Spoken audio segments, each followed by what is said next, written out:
لە ناو زانکۆی سلێمانین لا کۆلێژی هونەر ئەمڕۆ هونەرمەندی شێوەکار دارا ڕەسوول پێشانگایەکی هەڵکاری و گرافیکی کردەوە. دیارە پێشانگاکە سەر لە بەیانی ئەمڕۆ کرایە و تا کاتژمێرێکی تریش پێشانگاکە بەردەوامی دەبێت.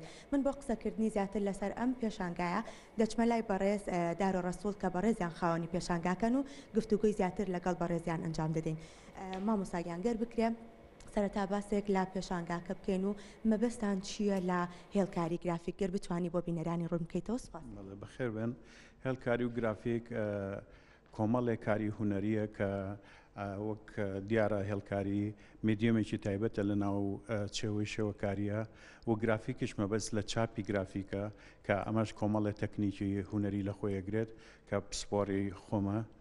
لەم پێشانگایە 15 کاری هونەری بابەتیانە لەسەر کارەساتی هەڵەبجەیە. پێشانگاکە بە ناوی لاشە بەجێماوەکان و ئەمە من پێم وایە وەکو هۆماژێک ینی وەکو ڕێزگرتنێک لە شەیدانی هەڵەبجە و ئەو کارەساتە گەورەیە بینم کە لە ساڵی 1970 یەکێ لە گەورەترین کارەساتی بەسەر گەلی کوردە هات بێت.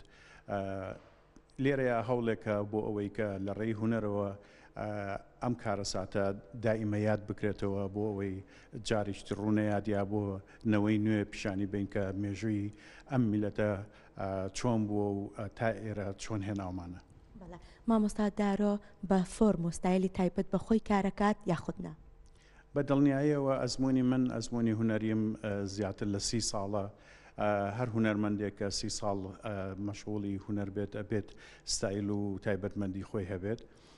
لێرەیە لەم کارانەیە من هەوڵماوە کە کاتێک کە کارەساتی هەڵەبجە ڕوویە من لە دەروی وڵات بووم لەو کاتەوە هەموو ساڵێک چەند ئیشێکم کردووە بۆ ئەم کارەساتە و ینی بە ئاگاییەوە ویستومە بگەڕێمەوە بۆ ئەو تکنیکەی کە ئەو سەردەمە چۆن ئیشم پێ کردووە. بەڵام لە ڕێگای ئەم ئەزمونەوە من ئەو کاتە ستایلی من فیگراتیڤ بوو، تعبیری بوو، بەڵام ئێستا لە ڕێگای ئەم کارکردنە ئۆتۆماتیکیە ئەبینم کە چەند ئیشێکم هەیە بە شێوازەکە گۆڕاوە. هەوڵێم کە ئەتیمان بە و کۆمەڵە ئیشە بەم لە دوا ڕۆژە یا بتوانم زیاتر لەسەری ئیشکەم. مامۆستا دارۆ بەردەوامە لە خزمەتکردن بە بواری هونەری شێوەکاری. پێمان خۆشە بزانین جیاوازی ئەم پێشانگا تایبەتە و لەگەڵ پێشانگاکانی تراچی بووە. لەم پێشانگایە من فۆکۆس و تیشکم خستۆتە سەر ئەو دوو میدیەمە کە بە تایبەتی هێڵکاری. لە پێشانگاکانی ترا کاتێک پێشانگای تایبەتیم هەبووە کۆمەڵی ئیشی جیاواز تەکنیکی جیاوازواتە نیگارکێشان، گرافیک، چاپی گرافیک یا هێڵکاری بوو. بەڵام لێرەیە هەوڵم ماوە بە ڕەش بە پێنووسی ڕەش لەسەر مەتریالی دار تەختە و هەروەها لەسەر مەتریالی کاغەز ئیش بکەم و یەک ئیشی تایە کە بە تەکنیکی لیتۆگرافی کراوە.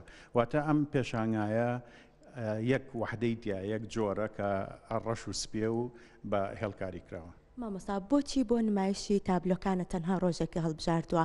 بەنیازیت ئەم کارە شێوەکاریانە ئەم نمایشە لە شارەکانی تری کوردستانە بەڕێوە بچێت؟